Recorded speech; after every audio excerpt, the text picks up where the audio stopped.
Morning, so we're here with National Hunt trainer Jamie Snowden, who's got a strong team heading into the Cheltenham Festival next week. Jamie, how's preparation going there? How's the team looking? Yeah, good, yeah. Great time of year.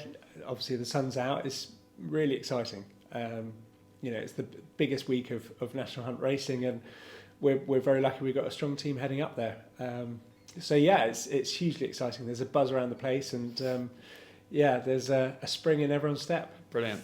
So obviously Wendigo's one of your leading hopes. How's he been? Is he in good form?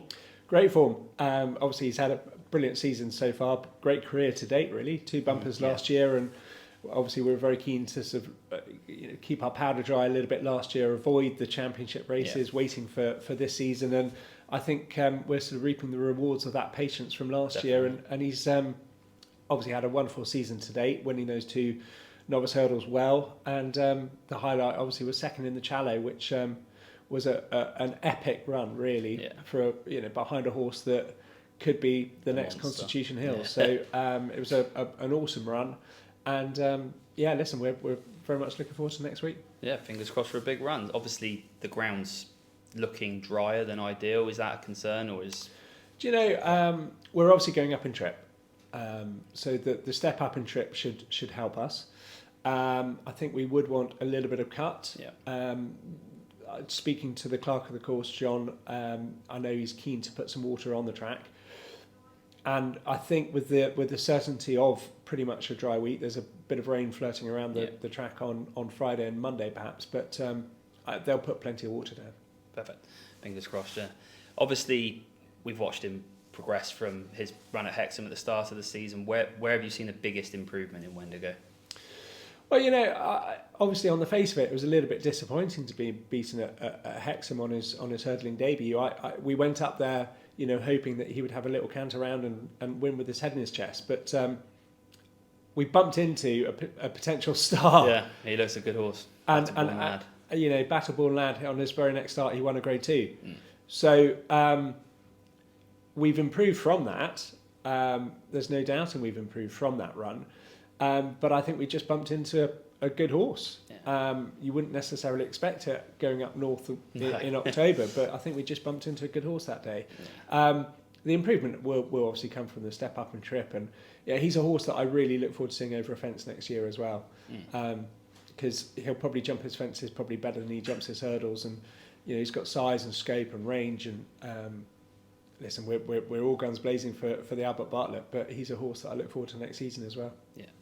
Yep, so obviously Wendigo, you've got plenty of other runners at Cheltenham next week. Who else are you looking forward to? Yeah, so we've got, I think we've got nine entered, which is our biggest entry. Obviously we've got a team of 60 horses here, so it's our biggest entry of runners at the festival.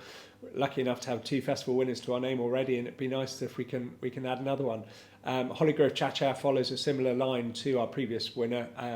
You Wear It Well. She won the Grade 2 Jane Seymour last time out at Sandown, and she goes for the mares race. Super Survivor will go for the Pertemps, I think. Up for Parole's in the Pertemps as well, but he wants a lot of rain, so he might wait and go to Utoxeter on the Saturday. Gitmaker's in the Camille. He was second in the Camille last year, but it was soft ground.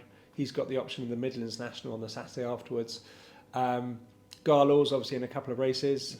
The Ultima or the Stairs Hurdle, slightly left field approach heading into the Stairs Hurdle, but that's a possibility. Shea Dallagher in the Boodles. Nice. Yeah, he's a nice horse. So it's a good team. Nice. Obviously Cheltenham having a winner at the festival is a huge thing. What does that mean to you and the team there? A winner at the festival is just incredible.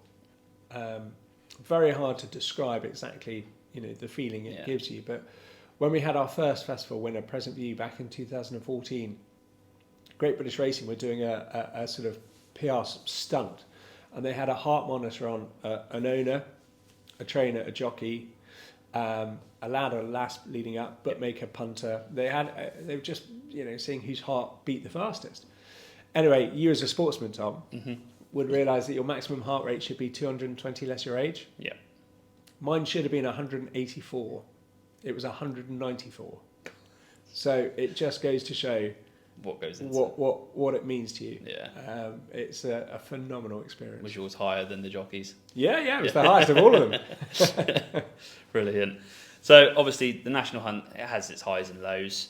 What's been your standout moment as a trainer throughout your career? Oh, we've been so lucky, Tom. We've been so lucky. Festival winners, Hennessy winners, Paddy Power winners, Grade 2 winners and listed winners. We've been very, very lucky. I mean, our first festival winner was very special. I think winning the local race down here, the Hennessy, what is now the Coral Gold Cup, was a wonderful day. They would be the two standout days, really. Brilliant, yeah, understandable. Final question: if there was any horse at the Cheltenham Festival that you could train, who would it be? I think the New Line could be very special. I do. Yeah, I agree. Yeah, the way he went through that, the Challow was very special horse. Did that, and I think he could be a champion hurdle horse for next year. I think he's got the speed to drop back and trip. But listen, the race I'm most looking forward to watching as a fan is the champion hurdle. You know, with Constitution Hill, Brighter Days Ahead, Lossingmouth, State Man, be an incredible race. And as a fan, I want Constitution Hill to win. So do I. I have to admit, yeah, got a soft spot for him. Brilliant. Well, thank you very much for your time, Jamie, and fingers crossed for a good Cheltenham Festival next week. Yeah, well, cheers, Tom. And listen, guys, very much looking forward to seeing Wendy go out. And come on, the boy.